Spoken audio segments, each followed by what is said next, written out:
देखो इसमें क्या दिया है, एक त्रिभुज ABC की भुजाओं AB, BC और CA के मध्य बिंदु क्रमशः D, E और F है। तो जो जो चीज़ें हमें यहाँ पे दी हैं, सबसे पहले वो चीज़ें मैं यहाँ पे बना देता हूँ। तो पहले मुझे दिया है कोई त्रिभुज है ABC, तो मान लीजिए ये भुजा A है, ये B है, ये C है, ठीक है। आगे दिया है इसकी भुजाओं AB, मतलब AB, BC, BC और CA के मध्य बिंदु का मतलब बीच वाला पॉइंट, जहाँ पे भुजा दो बराबर भागों में विभाजित होगी। तो इसका मध्य बिंदु, AB का मध्य बिंदु, क्योंकि इसमें क्रमशः दिया है, मतलब पहले जो भुजा है उसका मध्य बिंदु D होगा, वैसे BC भुजा का जो मध्य बिंदु है वो E होगा, और जो CA का मध्य बिंदु है वो F होगा। तो यहाँ पे मैं F लिख देता हूँ, ठीक है। तो ये हो गया। आगे दिया है त्रिभुज DEF।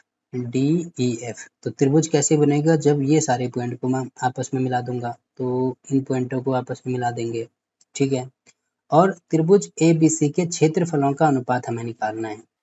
तो मतलब त्रिभुज DEF ये वाला और त्रिभुज ABC, इनके क्षेत्रफलों का अनुपात निकालना है। तो कैसे हम निकालेंगे, देखो आप यहाँ पे देख रहे होंगे कि ये इसका मध्य बिंदु है, और यहाँ पे इसके मध्य बिंदु से हमने क्या मिलाया, इन दोनों को मिलाया। तो ये वाली जो भुजा है ये इसके समांतर होगी। अब चूंकि ये दोनों भुजाएं आपस में समांतर हैं, इसका मतलब जो DE की वैल्यू होगी वो AC की आधी होगी। तो यहाँ पे मैं लिख देता हूँ कि जो DE होगा वो बराबर होगा हाफ ऑफ AC। या तो ऐसे लिख दो, या ऐसे लिख सकते हैं कि जो AC की वैल्यू होगी, मतलब ये वाली जो भुजा होगी ये इसकी दोगुनी होगी। तो यहाँ पे 2 टाइम्स ऑफ DE में कर देता हूँ, ठीक। एक चीज़ तो ये हो गई। इसका रीज़न भी अभी मैं आपको बता दूंगा, पहले ये सारी चीज़ें यहाँ पे लिख लेते हैं।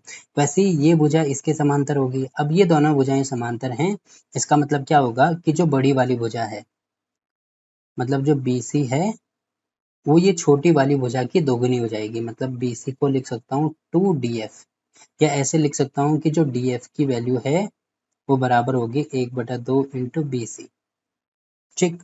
अब देखो ये वाली जो भुजा है वो इसके समांतर होगी। तो इन दोनों के समांतर अगर है तो इसमें बड़ी वाली भुजा है AB, तो जो AB की वैल्यू होगी वो हो जाएगी 2EF के, या ऐसे लिख सकते हैं कि EF की जो वैल्यू होगी वो हो जाएगी 1/2 AB के। तो इन तीनों चीज़ों में से देखो, इसमें से कोई से भी एक चीज़ आप लिख सकते हैं, ठीक है। अब इसका रीज़न यहाँ पे देंगे कि ऐसा क्यों होता है, क्योंकि क्लास 9th में आपने एक प्रमेय पढ़ी होगी, मध्य बिंदु प्रमेय। तो ये सारी चीज़ें लिख दी मैंने मध्य बिंदु प्रमेय से। अब देखो क्या हो जाएगा, अब यहाँ पे अगर मैं ये AC है, इसको अगर इधर लेके आता हूँ, तो ये क्या हो जाएगा, यहाँ पे हो जाएगा DE और बटे में AC बराबर हो जाएगा 1/2 के, ठीक। ये हो जाएगी हमारी इक्वेशन 1। वैसे ही अगर मैं इसको इधर लेके आता हूँ तो ये हो जाएगा DF अपॉन में BC बराबर हो जाएगा 1/2, तो ये हो जाएगी हमारी इक्वेशन 2।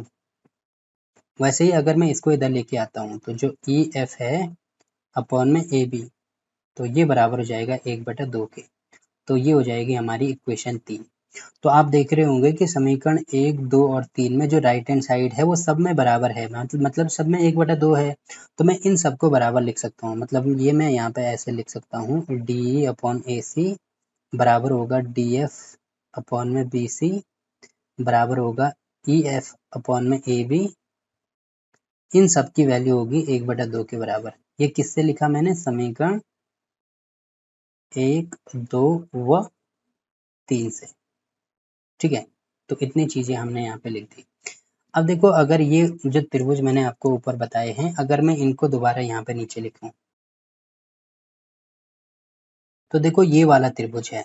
तो इसमें आप देख रहे होंगे कि जो DE है, मतलब DE ये वाली जो भुजा है अपॉन में AC मतलब ये वाली भुजा, तो ये वाली भुजा का अनुपात इस वाली भुजा के साथ बराबर DF इस वाली भुजा का अनुपात BC इस वाली भुजा के साथ, और EF E और F मतलब ये वाली भुजा का अनुपात AB ये वाली भुजा के साथ।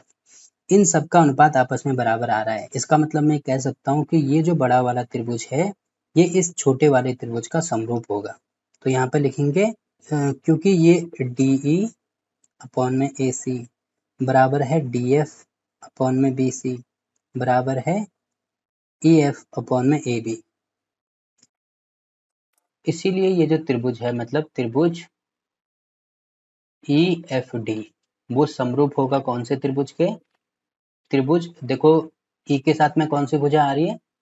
ई के साथ में ये वाला कोण आ रहा है तो यहाँ पे हो जाएगा ए, एफ के साथ में बी आ रहा है और डी के साथ में सी आ रहा है। या आप यहाँ से भी देख सकते हैं, देखो मैंने क्या बोला था आपको, यहाँ पे सबसे पहले इन दोनों से ये करते हैं कि जो ऊपर 2 बार आ रहा है, डी यहाँ पे 2 बार आ रहा है तो नीचे जो 2 बार आ रहा है उसको लिखते हैं, तो यहाँ पे डी 2 बार आ रहा है और बटे में सी 2 बार आ रहा है, मतलब डी का सी के साथ में होगा तो डी का सी के साथ में होगा। वैसे ही इन दोनों में एफ 2 बार आ रहा है और नीचे बी 2 बार आ रहा है, मतलब एफ का बी के साथ में होगा तो एफ का बी के साथ में होगा और बचा जो एक भुजा बची और इसमें जो एक भुजा बची वो इसके साथ में हो जाएगी तो वो यहाँ पे बचेगा तो ये हो जाएगा।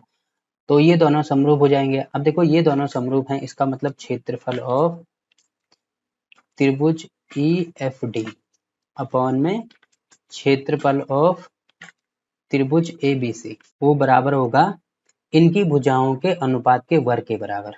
मतलब पहले अगर मैं कोई सी भी भुजा इसमें लेता हूँ, अगर मैं ये छोड़ता हूँ तो यहाँ पे पहली भुजा होगी एफ डी और यहाँ पे भुजा होगी बी सी, तो इसका वर्ग बराबर, या तो अगर मैं इसको छोड़ता हूँ तो ई डी बचेगा तो ई डी और यहाँ पे बचेगा ए सी, दूसरी भुजा होगी। और तीसरी भुजा अगर मैं इसको छोड़ता हूँ तो यहाँ पे बचेगा ई एफ अपॉन में ए बी, ठीक है, तो इसका वर्ग हो जाएगा। अब देखो आप यहाँ पे देख रहे होंगे कि ये सारी जितनी भी भुजाएं हमें यहाँ पे दी हैं इनकी वैल्यू 1/2 के बराबर है, तो इनमें से कोई सी भी एक भुजा हम ले सकते हैं, ये वाली भुजा भी ले सकते हैं, ये वाली भी और ये वाली भी। तो अगर मैं इसके साथ में ये वाली भुजा लेता हूँ तो यहाँ पे क्या हो जाएगा, यहाँ पे हो जाएगा क्षेत्रफल ऑफ त्रिभुज ई एफ डी अपॉन में क्षेत्रफल ऑफ त्रिभुज ए बी सी। ये किसके बराबर होगा?